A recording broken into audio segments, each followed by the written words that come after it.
Hello everyone, welcome back to my channel. This is Bhanu Bhuvi vlogs. ನಮ್ಮ ಪತಿ ದೇವರ ಬರ್ಡೇಯ part 2 ವಿಡಿಯೋನ ಅಪ್ಲೋಡ್ ಮಾಡ್ತಾ ಇದ್ದೀನಿ. ಈ ವಿಡಿಯೋದಲ್ಲೂ ಅಷ್ಟೇ ನಾವೆಲ್ಲಿ ಹೋಗಿದ್ದೀವಿ ಅಂತ ರಿವೀಲ್ ಮಾಡಿಲ್ಲ. ಎಲ್ಲಿ ಹೋಗಿದ್ದೀವಿ ಅಂತ ನೀವೇ ಗೆಸ್ ಮಾಡಿ ಕಮೆಂಟ್ ಮಾಡಿ. ನಾವು ಮಾರ್ನಿಂಗ್ ಹೊರಟ ಮೇಲೆ ಇದೊಂದೇ ಕಡೆ ನಿಂತಿದ್ದು, ಯಾಕೆಂದರೆ ಸ್ವಲ್ಪ ಮಳೆ ಬರ್ತಾಯಿತ್ತು. ಸೊ ಹಾಗಾಗಿ ನಿಂತ್ಕೊಂಡ್ವಿ. ಪಾಪುಗಳೇನಾದರೂ ತಿನ್ನಕ್ಕೆ ಬೇಕು ಅಂತ ಹೇಳ್ತಾ ಇದ್ವಿ ಅಂತ ನಾವೇ ತೊಗೊಂಡೋಗಿದ್ದು ಚಿಕ್ಕಿನ ಕೊಟ್ವಿ, ತಿಂತಾ ಇದ್ದಾರೆ. ಆ ಟೈಮಲ್ಲಿ ಬರ್ಡೇ ವಿಶಸ್ ಬರ್ತಾಯಿತ್ತು. ಕರ್ಣ ವಿಶ್ ಮಾಡಿದ್ದ, ಅದಕ್ಕೆ ಏನು ರಿಪ್ಲೈ ಮಾಡಿದ್ರು ನೋಡಿ.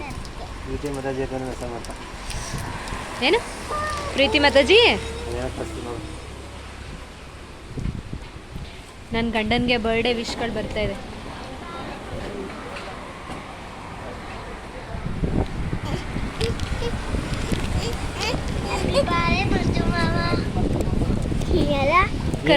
ಕರ್ಣಂಗೆ ವಿಶ್ ಮಾಡಿ ಅಲ್ಲೇ ಇಬ್ರು ಹ್ಯಾಪಿ ಬರ್ಡೇ ಕರ್ಣ ಅಂತ.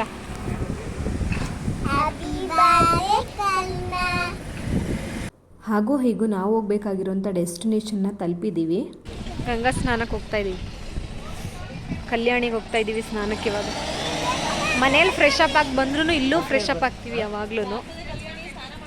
ಗಂಗೆ ಪೂಜೆ ಮಾಡೋಕ್ಕೆ ಅಂತ ಹೇಳಿ ಇಲ್ಲಿ ಪೂಜೆ ಸಾಮಾನು ತೊಗೋತಾ ಇದ್ದಾರೆ. ನಾವು ಅದಕ್ಕೋಸ್ಕರ ವೆಯ್ಟ್ ಮಾಡ್ತಾ ಇದ್ದೀವಿ.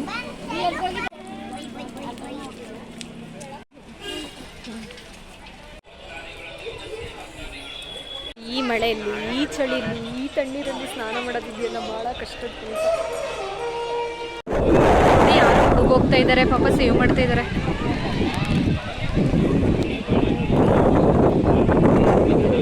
ಅಷ್ಟು ಅನೌನ್ಸ್ ಮಾಡ್ತಿರ್ತಾರೆ, ಆದ್ರೂ ಎಷ್ಟು ಕೇರ್ಲೆಸ್ ಆಗಿ ಮಾಡ್ತಾರಪ್ಪ ಇವರು. ಪಾಪ ಯಾರೊಬ್ರು ಬಿದ್ದು ಸೇವ್ ಮಾಡಿದ್ರು. ನಂಗೆ ಅದಕ್ಕೆ ಭಯಪ್ಪ ಈ ಕಲ್ಯಾಣಿ ಇಲ್ಲೆಲ್ಲ ಇದು ಮಾಡೋದಕ್ಕೆ.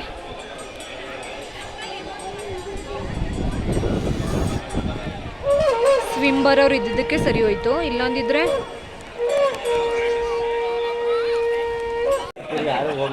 ಯಾರು ಹೋಗ್ಲಿಲ್ಲ ಅಂದ್ರೆ ಯಾರಿಗೂ ಸ್ವಿಮ್ ಬರಲ್ವಲ್ಲ. ಕೊಳ ಇದು ನದಿನೂ ಅಲ್ಲ, ಸೀದಾ ಕೆಳಗಡೆ ಹೋಗ್ತಾನೆ ಇರ್ತಾರೆ ಆಳಕ್ಕೆ. ಮಳೆ ಬೇರೆ ಬರ್ತಾ ಇದೆ ಅಮ್ಮ. ಕೊಳ ಅಂತೂ ತಣ್ಣಗಿರುತ್ತೆ ಪಕ್ಕ. ಅಲ್ಲಿ ಅವ್ರು ಜಾರಿದ್ ನೋಡಿದ್ರೆ ನಂಗೆ ಇವಾಗ ನೀರು ಇಳಿಯೋಕ್ಕೆ ಭಯ ಆಗ್ತಾ ಇದೆ.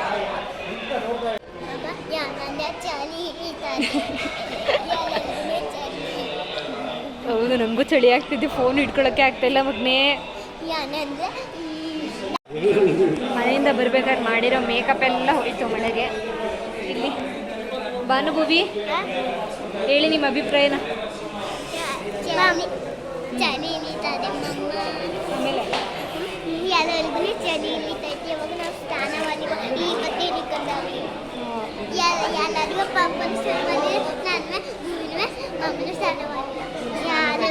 ಚಿನ್ನಲ್ಲಿ ಇವಾಗ ಯಾರೋ ಮುಳುಗೋಗಿದ್ರಲ್ಲ, ಹಾಂ ಏನು ಮಾಡೋಣ?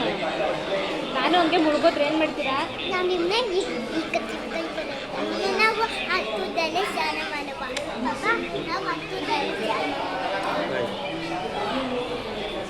ಚಿನ್ನಿ ಸ್ನಾನ ಮಾಡೋದು ಬೇಡ. ಭಾನುಮ್ಮ ಮಳೆ ಬರ್ತಿದೆಯಲ್ಲ, ಸ್ನಾನ ಮಾಡೋದು ಬೇಡ. ಭಾನು ಮಳೆ ಬರ್ತಾ ಇದೆಯಲ್ಲ ಚಿನ್ನಿ, ಮಳೆ ಬರ್ತಿದೆಯಲ್ಲ, ಹೆಂಗೆ ಸ್ನಾನ ಮಾಡೋದು? ತಣ್ಣೀರು ಚಳಿ ಆಗುತ್ತೆ. ಇನ್ನೂ ಮಳೆ ಕಡಿಮೆ ಆಯಿತು. ಇಲ್ಲಿ ಯಾರೋ ಒಬ್ಬರು ಅವರ ಅರ್ಕೆ ಈಡೇರಿದೆ ಅಂತ ಹೇಳಿ ನನಗೆ ಕರೆದು ಕೂರಿಸಿ ಬಾಗಿಣನ ಕೊಟ್ಟರು. ಅದು ಅವ್ರ ಮಗಳಿಂದ ಕೊಡಿಸಿದ್ರು. ಮೋಸ್ಟ್ಲಿ ಅವ್ರ ಮಗಳಿಗೆ ಅರ್ಕೆ ಮಾಡಿದರು ಅಂತ ಅನಿಸುತ್ತೆ. ಸೊ ಹಾಗಾಗಿ ಇದು ಒಂಥರ ನನಗೆ ಬಯಸದೇ ಬಂದ ಭಾಗ್ಯ ಆಗಿತ್ತು. ಅವರು ಹೇಳ್ತಾ ಇದ್ರು ಅರ್ಶಿನ ಕುಂಕುಮ ತೊಗೊಂಡು ನಮ್ಮ ಪಾಪುಗೆ ವಿಶ್ ಮಾಡಿ ಅಂತ ಹೇಳಿ. ಸೊ ಅದಕ್ಕೆ ನಾನು ಥ್ಯಾಂಕ್ ಯು ಹೇಳಿ ಆ ಮಗುಗೆ ಒಳ್ಳೇದಾಗಲಿ ಅಂತ ವಿಶ್ ಮಾಡಿದೆ. ಅಷ್ಟೊತ್ತಿಗೆ ಮಳೆ ನಿಲ್ತು. ಸೊ ಹಾಗಾಗಿ ನಾವು ಮತ್ತೆ ಸ್ನಾನಕ್ಕೆ ಹೊರಟ್ವಿ. ಸೊ ಆ ಟೈಮಲ್ಲಿ ನೀನು ಫಸ್ಟ್ ಹೋಗು, ನಮ್ಮ ವೀಡಿಯೋ ಮಾಡಿ ಅಂತ ಹೇಳಿ ಇದನ್ನು ವೀಡಿಯೋ ಮಾಡಿಸ್ಕೊಂಡ್ರು ಅವರು. ಹೇಳಬೇಕು ಅಂತ ಹೇಳಿದ್ರೆ ಮಕ್ಕಳಿಗೆ ನಮ್ಮಷ್ಟು ಭಯ ಇರೋದೇ ಇಲ್ಲ. ನಮಗೆ ಜಾಸ್ತಿ ಭಯ ಇರುತ್ತೆ ನೀರು ಅಂತ ಹೇಳಿದ್ರೆ. ಅವರು ಖುಷಿಯಿಂದನೇ ಬಂದು ಅಲ್ಲಿರುವಂಥ ಫಿಶ್ ಎಲ್ಲ ನೋಡಿ ಖುಷಿಯಿಂದನೇ ಸ್ನಾನ ಮಾಡಿದ್ರು. ಮಕ್ಕಳು ಸ್ನಾನ ಮಾಡೋವಂಥ ನೀರಲ್ಲಿ ಈ ಥರ ಕೊಳ ಅಥವಾ ಹೊಳೆಗಳಲ್ಲಿ ಸ್ನಾನ ಮಾಡೋವಂಥದ್ದು ಅಥವಾ ಆಟ ಆಡೋವಂಥದ್ದನ್ನ ವೀಡಿಯೋನ ಅಪ್ಲೋಡ್ ಮಾಡೋ ಹಾಗಿಲ್ಲ. ಹಾಗೇನಾದರೂ ಮಾಡಿದರೆ ಯೂಟ್ಯೂಬಿಂದ ಅದು ರಿಮೂವ್ ಆಗುತ್ತೆ. ಸೊ ಹಾಗಾಗಿ ಆ ವಿಡಿಯೋನ ನಾನು ಇಲ್ಲಿ ಅಪ್ಲೋಡ್ ಮಾಡಿಲ್ಲ. ಅದಾದಮೇಲೆ ನಾವೆಲ್ಲರೂ ಹೇಳಿ 2 ಬಿಳಿ 1 ಕೆಂಪು ಅಂಥೇಳಿ ನಾಮನ ಹಾಕ್ಸ್ಕೊಂಡ್ವಿ. ನನಗೆ ಅಲ್ಲಿ ಒಂದು ರೆಡ್ಡು ಮತ್ತು ಕೆಳಗಡೆ ವೈಟ್ ಹಾಕಿದ್ರು ಅಷ್ಟೇ ಹಣೆಗೆ. ಆದರೆ ಬಾಪುಗಳಿಗೆ ಮತ್ತು ಅವರಿಗೆ 2 ಬಿಳಿ 1 ಕೆಂಪು ಹಾಗೇ ಹಾಕಿದ್ರು. ಯಾವುದೇ ದೇವಸ್ಥಾನಕ್ಕೆ ಹೋದರೂ ಯಾವುದು ಫ್ರೀ ಅಂತೂ ಆಗಲ್ಲ. ಜಸ್ಟು ಹಣೆಗಿಟ್ಟಿದ್ದಕ್ಕೇ 50 ರುಪೀಸ್ ಕೇಳ್ತಾಯಿದ್ರು. ನಾವು 20 ರುಪೀಸ್ ಕೊಟ್ಟು ಬಂದ್ವಿ. ರೆಡಿ ಆದಮೇಲೆ ನಾವು ಈ ಥರ ಕಾಣಿಸ್ತಾ ಇದ್ವಿ. ನಾವು ಫಸ್ಟಿಗೆ ಬಂದಾಗ ಅಲ್ಲಿ ಯಾರೂ ಇರಲೇ ಇಲ್ಲ. ಅದಾದಮೇಲೆ ಇಷ್ಟೊಂದು ಜನ ತುಂಬ್ಕೊಂಡಿದ್ರು.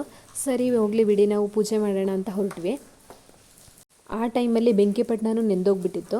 ಸೊ ಹಾಗಾಗಿ ಹಚ್ಚೋದಕ್ಕೆ ತುಂಬ ಕಷ್ಟ ಆಯಿತು. ಸೊ ಪಕ್ಕದವ್ರ ಹತ್ರ ತೊಗೊಂಡು ಬಂದು ಕೊನೆಗೆ ಪತಿದೇವರು ಕರ್ಪೂರನ ಹಚ್ಚಿದ್ರು. ಅದಾದಮೇಲೆ ನಾನು ಗಂಧದ ಕಡ್ಡಿನ ಹಚ್ಕೊಂಡು ಒಬ್ಬರಾದ್ಮೇಲೆ ಒಬ್ಬರು ಎಲ್ಲರೂ ಪೂಜೆನೂ ಕೂಡ ಮುಗಿಸಿದ್ವಿ. ಆ ಟೈಮಲ್ಲಿ ನನ್ನ ಗಂಡನಿಗೆ ನಾನು ಹೇಳ್ತಾ ಇದ್ದೆ, ನಮಗೆ ಹರಸೇವನೆ ಮಾಡಿಸ್ಲೇ ಇಲ್ಲ, ಮದುವೆ ಆದ ಹೊಸದ್ರಲ್ಲಿ ಎಲ್ಲ ಜೋಡಿಗಳಿಗೂ ಮಾಡಿಸ್ತಾರೆ, ಸೊ ನಮಗೆ ಮಾಡಿಸ್ಲೇ ಇಲ್ಲ ಅಂತ ಕಂಪ್ಲೇಂಟ್ ಮಾಡ್ತಾ ಇದ್ದೆ.